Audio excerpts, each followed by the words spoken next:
at 60, a lot of Canadians rush to grab their CPP because they feel it's just better to take it while they can. But that single decision can reshape your entire retirement. Now, I'm not saying that's wrong to do so, but as someone who's put together hundreds of retirement plans, I've seen firsthand how taking CPP at 60, 65, or 70 affects more than just your monthly paycheck. It affects your taxes, your cash flow, and even how long your money lasts. And if you get this wrong, well, you could be leaving tens of thousands of dollars on the table. So in this video, we're going to show you how CPP works at different ages, the biggest mistakes people make when determining when to start their CPP, and how to figure out the optimal time for you to start it based on your retirement situation. So let's break down how CPP actually works, and let's focus on the 3 ages most people compare. So let's start with age 65, which is the traditional standard. So at 65, you're simply entitled to what you get. There's no penalty or bonus for starting at this age. Now, you could also decide to defer your CPP. And for every month that you defer it, you get a bonus of 0.7%. So this is equivalent to 8.4% per year. Now, you can defer it all the way up to age 70. So the difference between taking it at 70 versus 65 is a 42% increase in your monthly benefit. Now, on the flip side, you can also choose to start your CPP as early as age 60. But for every month that the benefit is started before your 65th birthday, there is a decrease in your benefit of 0.6% per month, or 7.2% per year. So if you started at 60, you're going to receive 36% less as a monthly benefit compared to had you started it at age 65. So let's go over an example for someone named Karen. Now, the calculation that we're about to see Karen do is one that I've seen many people make, and unfortunately, a lot of advisors think in the same manner as well. So Karen just retired, she's about to turn 60, and she's trying to figure out when to start her CPP. She looks at her projections that at age 65, she's on track to receive $1,000 per month. Now, if she decides to defer her CPP all the way up to age 70, she gets that 42% bonus, so she would receive $1,420 per month.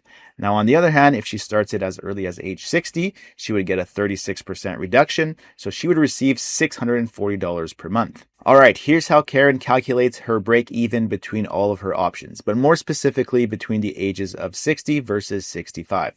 So Karen takes her benefit at age 60, which is $640 per month, and she multiplies it by 12. So over the course of the year, she would have received $7,680. And then she takes this amount and multiplies it by 5. So how much she would have received from age 60 to age 65. So this is equivalent to $38,400. Now, on the other hand, had she started her CPP at 65, she wouldn't have received $1 yet. But if she waits until age 65 to start her CPP, she's going to receive $1,000 per month. Now, obviously, $1,000 is more than $640 per month, so at some point in the future, she'll have received more out of the plan had she started her CPP at age 65 compared to 60.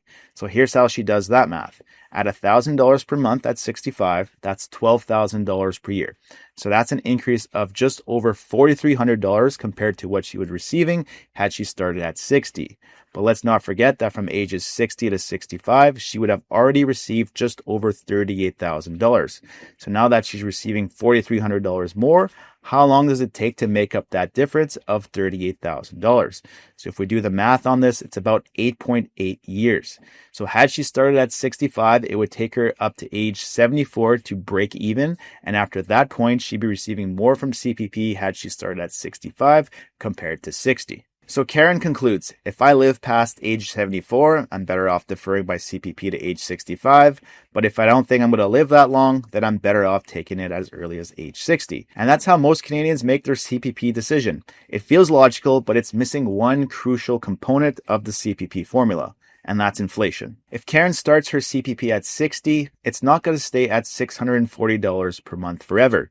Her payment will increase every January by the increase in the Consumer Price Index, or CPI. And just to keep things simple, let's just say that the CPI tracks the increase in the cost of living in Canada. For the sake of this example, let's say that her payment increases by 2% per year. So if she starts her CPP at 60, she's receiving $640 per month. But with the 2% annual increase, she's actually going to be receiving $706 per month by the time that she turns 65. So this makes the starting early option look a lot better because $706 is a lot closer to $1,000 per month that she would receive if she waited until she was 65. However, in the background, the value of what you're going to be receiving at age 65 is also increasing. So if she waits until 65, she's actually going to receive more than $1,000 per month. But here's the key. The increase in the delayed amount is not based on CPI. It's based on wage growth. This is represented by the increase in the year's maximum pensionable earnings, or YMPE. Now, historically, YMPE has grown at a rate of about 1% more per year compared to the CPI. Now, obviously, I can't guarantee that that's going to continue happening, but if the trend remains the same, then Karen's calculation is going to look a whole lot different. So if Karen is on track for $1,000 per month at 65 when she is 60, let's assume that this increases by 3% per year. So this is 1% more than the CPI calculation we used in our previous example. So if she waits all the way to 65, she'd actually be receiving $1,159 per month. So now we're not comparing $640 per month versus $1,000 per month. We're comparing $706 per month at 65, had she started at 60, versus $1,159 per month by waiting until 65. So that's an increased payment of 64%. So stop thinking of CPP as a 36% reduction if you started at 60, because that doesn't seem as punitive.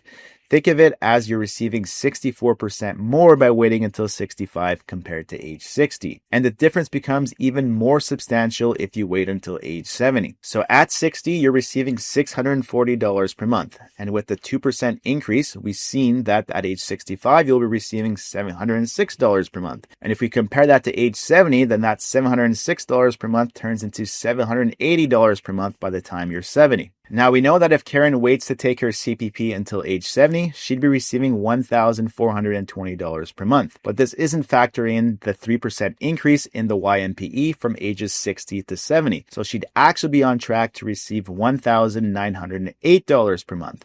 So compared to the $780 that she'd be receiving at that point had she started at 60, that's an increase of 145%. And this isn't because the government is paying you extra money. It's because by delaying your CPP, the benefit increases by the YMPE, which has traditionally been 1% more than CPI, which is what is used to calculate your increase in payments once you actually start your CPP. So stop relying on basic math because it truly undermines the actual difference between taking your CPP at 60 versus 65 or 70. Now, if you want to figure out when you should take your CPP, then check out our Atlas system. This is the exact process we use with clients to make this decision while making sure that it lines up with the rest of their retirement tax plan.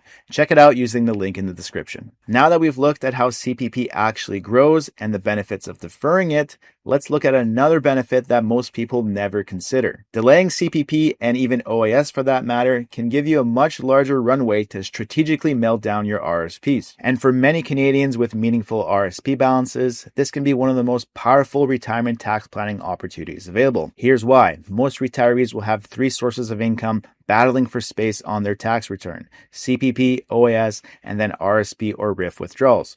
So if you start CPP and OAS early, it's going to form a base level of taxable income, and any withdrawals from your RRSPs or RIFs are going to stack on top of that. So you're going to burn through those low tax brackets very quickly. So let's say that you're 60 years old today and you decide to defer your CPP and OAS to age 70.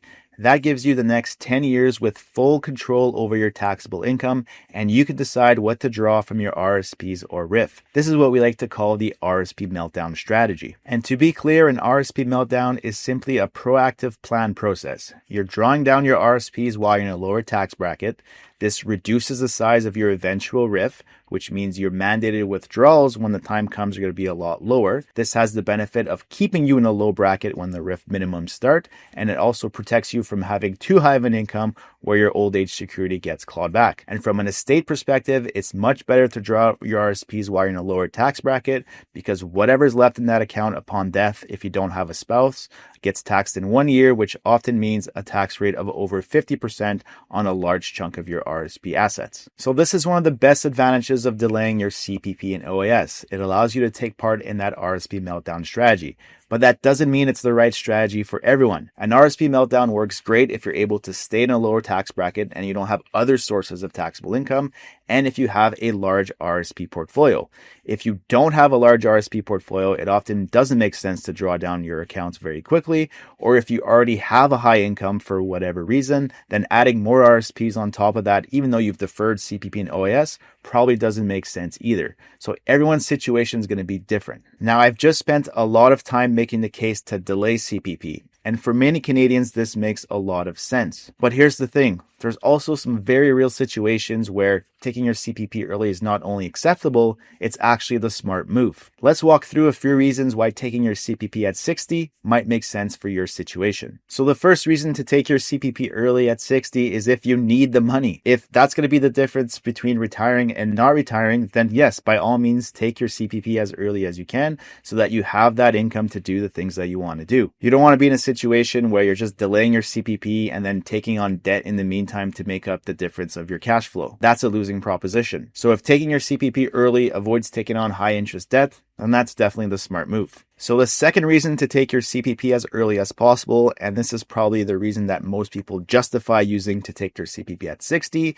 is that you have no idea when you're going to die. And especially if you know you have a short life expectancy, then by all means take it at 60 so that you do get something out of the plan, because there's no point to deferring it until age 65 or 70 if you're not going to make it to those ages anyway. So the third reason to take your CPP early is that for some retirees, they prioritize leaving money behind for children or their favorite charities.